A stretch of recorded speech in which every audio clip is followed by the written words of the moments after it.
નમસ્તે મિત્રો, આજે આપણે વાત કરવાના છીએ નોર્વેમાં ભાભીએ દિયરને નોકર બનાવી દીધો. સુરતના અડાજણ વિસ્તારમાં રહેતો દેસાઈ પરિવાર સમગ્ર સમાજમાં પોતાના સંસ્કારો અને એકતા માટે જાણીતો હતો. પરિવારના વડા રમેશભાઈ દેસાઈ અને તેમની પત્ની ભાવનાબેન દેસાઈએ પોતાના બંને દીકરાઓને ખૂબ જ પ્રેમ અને સંસ્કારો સાથે મોટા કર્યા હતા. મોટો દીકરો નીરવ વર્ષો પહેલા ઉચ્ચ અભ્યાસ માટે યુરોપ ગયો હતો અને પછી નોર્વેમાં સ્થાયી થઈ ગયો હતો. સારી નોકરી, સુંદર ઘર અને સુખી પરિવાર સાથે નીરવનું જીવન સારી રીતે ચાલી રહ્યું હતું. તેની પત્ની નિધિ અને બે નાના બાળકો સાથે તે ઓલ્સોમાં રહેતો હતો. બીજી તરફ પરિવારનો નાનો દીકરો હાર્દિક સુરતમાં જ રહેતો હતો. હાર્દિક ભણવામાં સારો હતો, પરંતુ ઘણી જગ્યાએ પ્રયાસ કરવા છતાં તેને પોતાની લાયકાત મુજબની નોકરી મળી રહી નહોતી. માતા પિતા ઘણી વખત દીકરાને ચિંતા કરતા, પરંતુ હાર્દિક હંમેશા હસતા ચહેરે બધાને વિશ્વાસ અપાવતો કે ભગવાનને તેના માટે પણ કંઈક સારું લખ્યું જ હશે. એક દિવસ સાંજે નીરવનો વિડીયો કોલ આવ્યો. સામાન્ય વાતચીત દરમિયાન તેને પોતાના નાના ભાઈ હાર્દિકને નોર્વે બોલાવવાનો વિચાર વ્યક્ત કર્યો. નીરવનું માનવું હતું કે જો હાર્દિક થોડા સમય માટે તેની પાસે આવી જાય તો ત્યાં સારી તકો મળી શકે અને તે પણ પોતાના જીવનમાં આગળ વધી શકે. આ વાત સાંભળીને રમેશભાઈ અને ભાવનાબેનના ચહેરા પર ખુશી છવાઈ ગઈ. વર્ષોથી જે ચિંતા તેમને સતાવતી હતી, કદાચ હવે તેનો અંત આવવાનો હતો. હાર્દિક પણ પોતાના મોટા ભાઈની વાત સાંભળીને ખૂબ ખુશ થયો. તેના મનમાં હજારો સપનાઓ જન્મી ગયા. તેને લાગ્યું કે હવે તેની મહેનતનું ફળ મળવાનો સમય આવી ગયો છે. આખા પરિવાર અને સગા સંબંધીઓએ તેને શુભેચ્છાઓ પાઠવી. થોડા મહિનાની તૈયારીઓ અને જરૂરી પ્રક્રિયાઓ બાદ આખરે તે દિવસ આવી ગયો જ્યારે હાર્દિક પોતાના જીવનના નવા અધ્યાયની શરૂઆત કરવા માટે નોર્વે જવા નીકળ્યો. ઓલ્સો એરપોર્ટ પર નીરવ અને નિધિ બંને તેનું સ્વાગત કરવા માટે આવ્યા હતા. શરૂઆતના દિવસોમાં બધું ખૂબ સારું લાગતું હતું. નિધિ પણ પ્રેમથી વાત કરતી અને હાર્દિકને ઘર જેવી લાગણી અનુભવાય તે માટે પ્રયત્ન કરતી. નોર્વેની સુંદરતા અને શાંતિ જોઈને હાર્દિક ખૂબ પ્રભાવિત થયો હતો. તેને વિશ્વાસ હતો કે થોડા જ સમયમાં તેને કોઈ સારી નોકરી મળી જશે અને તે પોતાના માતા પિતાના સપનાઓ પૂરા કરી શકશે. પરંતુ સમય પસાર થવા સાથે ધીમે ધીમે પરિસ્થિતિ બદલાવા લાગી. નીરવ પોતાની ઓફિસની જવાબદારીઓમાં ખૂબ વ્યસ્ત રહેતો હતો. સવારે વહેલા ઘરથી નીકળી જતો અને ઘણી વખત મોડી રાત્રે ઘરે પરત ફરતો. આવી સ્થિતિમાં ઘરની મોટા ભાગની જવાબદારીઓ નિધિના હાથમાં હતી. શરૂઆતમાં નિધિ હાર્દિકને થોડા સામાન્ય કામો કહેતી હતી, જે તે સ્વાભાવિક લાગતું હતું, પરંતુ થોડા જ દિવસો પછી આ કામો ધીમે ધીમે તેની દૈનિક ફરજ બની ગયા. સવારે બાળકોને તૈયાર કરીને સ્કૂલ મૂકવા જવું, સાંજે તેમને પાછા લાવવા જવું, ઘરની સફાઈ કરવી, રસોડામાં મદદ કરવી, ખરીદી કરવા જવું અને બીજા અનેક નાના મોટા કામો તેની જવાબદારી બની ગયા. હાર્દિકને લાગતું હતું કે કદાચ આ થોડા દિવસની વાત હશે, પછી બધું સામાન્ય થઈ જશે, પરંતુ અઠવાડિયા મહિનામાં બનવા લાગ્યા છતાં પરિસ્થિતિમાં કોઈ ફેરફાર આવ્યો નહીં. હાર્દિક ઘણી વખત નોકરી માટે ઓનલાઈન અરજી કરતો, આશા સાથે દરેક ઈમેલ ચેક કરતો, પરંતુ ઘણી જગ્યાએથી કોઈ જવાબ આવતો નહોતો. તેને ખબર નહોતી કે કેટલીક જગ્યાએથી ઇન્ટરવ્યુ માટે આવેલા સંદેશોમાં નિધિ જાણતા જ છુપાવી દેતી હતી. નિધિને લાગતું હતું કે જો હાર્દિકને નોકરી મળી જશે તો ઘરના ઘણા કામોની જવાબદારી ફરી તેના પર આવી જશે. તેથી તે ઈચ્છતી હતી કે હાર્દિક ઘરમાં જ રહે અને બધું સંભાળે. બહારના લોકો સામે તે હંમેશા એવું દર્શાવતી કે હાર્દિક હજુ સુધી કંઈ કામ કરતો નથી અને માત્ર ભાઈના સહારે જીવે છે. આ વાતો સાંભળીને હાર્દિકનું હૃદય દુઃખિત થઈ જતું, પરંતુ તે પરિવારની શાંતિ માટે ચૂપ રહેવાનું પસંદ કરતો. ઘણી વખત રાત્રે જ્યારે બધા સૂઈ જતા ત્યારે હાર્દિક એકલો બેસીને સુરતમાં રહેલા પોતાના માતા પિતાને યાદ કરતો. તેની આંખોમાં આંસુ આવી જતા, પરંતુ જ્યારે પણ માતા પિતાને ફોન આવતો ત્યારે તે હંમેશા હસતા ચહેરે વાત કરતો. રમેશભાઈ અને ભાવનાબેનને લાગે કે તેમનો દીકરો ખૂબ જ ખુશ છે, એટલા માટે હાર્દિક ક્યારેય પોતાની પીડા તેમને જણાવતો નહીં.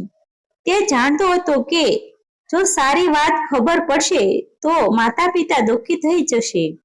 બીજી તરફ નીરવ પોતાના કામમાં એટલો વ્યસ્ત હતો કે ઘરની અંદર શું ચાલી રહ્યું છે તેને કોઈ જાણ નહોતી. તેને વિશ્વાસ હતો કે તેની પત્ની અને તેનો ભાઈ બંને ખુશ છે. સમય સાથે હાર્દિકની અંદરનો આત્મવિશ્વાસ ધીમે ધીમે તૂટવા લાગ્યો. જે સપનાઓ લઈને તે નોર્વે આવ્યો હતો તે હવે ધૂંધળા દેખાવા લાગ્યા હતા. ઘણી વખત તે પોતાની જાતને પ્રશ્ન પૂછતો કે શું ખરેખર તેનું જીવન માત્ર બીજાઓના કામ કરવા માટે જ છે. પરંતુ પછી તેને પોતાના ભાઈઓને પ્રેમ યાદ આવતો અને તે ફરી ચૂપ થઈ જતો. તે માનતો હતો કે કદાચ એક દિવસ બધું બદલાઈ જશે, પરંતુ કદાચ નસીબે હજુ તેની વધુ પરીક્ષા લેવાની બાકી રાખી હતી. એક દિવસ નીરવ ઓફિસના કામ માટે બીજા શહેર ગયો હતો. ઘરે માત્ર નિધિ, બાળકો અને હાર્દિક હતા. સવારે એક નાની બાબતે નિધિ ગુસ્સે થઈ ગઈ. ગુસ્સામાં તેને હાર્દિક સામે એવા શબ્દો બોલી દીધા જે સાંભળીને તેનું હૃદય અંદર સુધી ઘાયલ થઈ ગયું. નિધિએ ગુસ્સામાં કહ્યું, તું અહીં મહેમાન બનીને નથી રહેતો, તું તો ઘરના નોકર જેવો જ છે. જે કહેવામાં આવે તે કરવાનું તારે કામ છે. આ શબ્દો સાંભળીને હાર્દિકની આંખોમાં આંસુ આવી ગયા. તે એક ક્ષણ માટે પણ વિશ્વાસ કરી શક્યો નહીં કે જે ભાભીને તે પોતાની મોટી બહેન સમાન માનતો હતો તે આજે તેને આટલો અપમાનિત કરશે. આ વાત હાર્દિક માટે જીવનની સૌથી લાંબી રાત બની ગઈ. આખી રાત તે ઊંઘી શક્યો નહીં. તેને ભારત પરત જવાની ટિકિટ બુક કરવાની પણ વિચારણા કરી, પરંતુ તરત જ તેને પોતાના મોટા ભાઈ નીરવનો ચહેરો યાદ આવ્યો. તેને લાગ્યું કે જો તે કોઈને કંઈ કહ્યા વગર પાછો જશે તો નીરવને ઘણું દુઃખ થશે. આ વિચારીને તેને ફરી એક વખત ચૂપ રહેવાનો નિર્ણય લીધો, પરંતુ તેને ખબર નહોતી કે હવે સમય બદલાવાનો હતો અને એક એવી ઘટના બનવાની હતી જે આખા દેસાઈ પરિવારનું ભવિષ્ય બદલી નાખશે. ભાભીના મોંમાંથી નીકળેલા શબ્દોએ હાર્દિકના મનને અંદરથી અચમચાવી નાખ્યો હતો. તેણે આખી રાત આંખોમાં ઊંઘ વગર પસાર કરી હતી. ઘણી વખત તેના મનમાં ભારત પાછા જવાનો વિચાર આવ્યો, પરંતુ મોટાભાઈ નીરવનો પ્રયત્નના પ્રેમ અને માતા પિતાની આશાને ધ્યાનમાં રાખીને તેને એકવાર ફરી બધું સહન કરવાનો નિર્ણય કર્યો. બીજી તરફ નીરવને છેલ્લા કેટલાક દિવસોથી કંઈક અસુગતું લાગવા લાગ્યું હતું. હાર્દિકના ચહેરા પરની ઉદાસી, તેની આંખોમાં દેખાતી નિરાશા અને પહેલાની સરખામણીએ તેની ઘટતી વાતચીત નીરવને સતત વિચલિત કરતી હતી. એક દિવસ ઓફિસના કામ દરમિયાન ઘરે લગાવવામાં આવેલા સુરક્ષા કેમેરાના રેકોર્ડ જોતા નીરવની નજર અચાનક કેટલાક દ્રશ્યો પર પડી. તેને પોતાની પત્ની નિધિનું વર્તન અને હાર્દિકનો મૌન સંઘર્ષ જોયો. ભાઈની નિસ્વાર્થ સેવા અને તેની સાથે થતું અપમાન જોઈને નીરવની આંખો ભીની થઈ ગઈ. તેને વિશ્વાસ જ નહોતો થતો કે જે નાનો ભાઈ તેના માટે હંમેશા ગર્વની વાત હતો તે આજે પોતાના જ ઘરમાં આટલી પીડા સહન કરી રહ્યો હતો. સાંજે ઘરે પહોંચ્યા બાદ નીરવે સૌ પ્રથમ હાર્દિક સાથે એકાંતમાં વાત કરી. શરૂઆતમાં હાર્દિકે કંઈ કહેવા તૈયાર નહોતો, પરંતુ જ્યારે નીરવે પ્રેમથી તેના ખંભા પર હાથ રાખીને સત્ય પૂછ્યું ત્યારે મહિનાઓથી મનમાં દબાયેલું દુઃખ આંસુઓથી સાથે બહાર આવી ગયું. બંને ભાઈઓ એક સાથે એકબીજાને ભેટીને રડી પડ્યા. નીરવને પોતાની જાત પર અફસોસ થવા લાગ્યો કે કામની વ્યવસ્થામાં તેને પોતાના જ ભાઈની સ્થિતિ સમજવાનો પ્રયત્ન કર્યો નહોતો. બીજી તરફ નિધિ પણ નીરવની વાતો અને કેમેરાના દ્રશ્યો જોઈને અંદરથી તૂટી પડી. તેને સમજાયું કે ઘરની સુવિધા અને પોતાના સ્વાર્થ માટે તેને એક નિર્દોષ વ્યક્તિના આત્મસન્માનને દુઃખ પહોંચાડ્યું હતું. બીજા દિવસે તેને હાર્દિક સામે આવીને હાથ જોડીને માફી માંગી. આંખોમાં આંસુ સાથે તેને સ્વીકાર્યું કે તે પોતાની ભૂલ સમજી ચૂકી છે અને હાર્દિકને ક્યારે નોકર નહીં પરંતુ પોતાના નાના ભાઈ તરીકે જ માન આપશે. હાર્દિકના હૃદયમાં દુઃખ ઘણું હતું, પરંતુ પરિવારને તૂટતો જોવાનો વિચાર પણ તેને સ્વીકાર્યો નહોતો. તેને નિધિને માફ કરી દીધી. ત્યારબાદ નીરવે પોતાના તમામ સમર્કોનો ઉપયોગ કરીને હાર્દિક માટે નોકરી શોધવાનો પ્રયાસ શરૂ કર્યો. થોડા મહિનાઓની મહેનત બાદ હાર્દિકને તેની લાયકાત મુજબ એક સારી કંપનીમાં નોકરી મળી ગઈ. આ સમાચાર સાંભળીને સુરતમાં બેઠેલા રમેશભાઈ અને ભાવનાબેનની આંખોમાં ખુશીના આંસુ આવી ગયા. વર્ષો પછી તેમને લાગ્યું કે તેમના નાના દીકરાની મહેનતનું ફળ આખરે મળી ગયું છે. હાર્દિકે પોતાની પ્રથમ કમાણીમાંથી સૌની પહેલા પોતાના માતા પિતાને ભેટ મોકલી અને વિડીયો કોલ પર કહ્યું કે તેમની પ્રાર્થનાઓ અને સંસ્કારોએ જ તેને મુશ્કેલ સમયમાં મજબૂત રાખ્યો હતો. સમય જતાં ઘરના વાતાવરણમાં પણ મોટો બદલાવ આવ્યો. નિધિ હવે હાર્દિકને સાચા અર્થમાં પોતાના નાના ભાઈની જેમ પ્રેમ અને સન્માન આપવા લાગી. બાળકો પણ પોતાના કાકા સાથે ખૂબ જ જોડાઈ ગયા હતા. આખો દેસાઈ પરિવાર ફરીથી ખુશ અને પ્રેમથી ભરાઈ ગયો.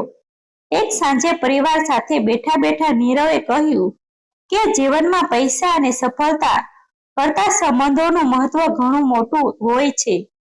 હાર્દિકે પણ સ્મિત સાથે જવાબ આપ્યો કે મુશ્કેલ સમય માણસને તોડી નાખવા માટે નહીં, પરંતુ વધુ મજબૂત બનાવવા માટે આવે છે.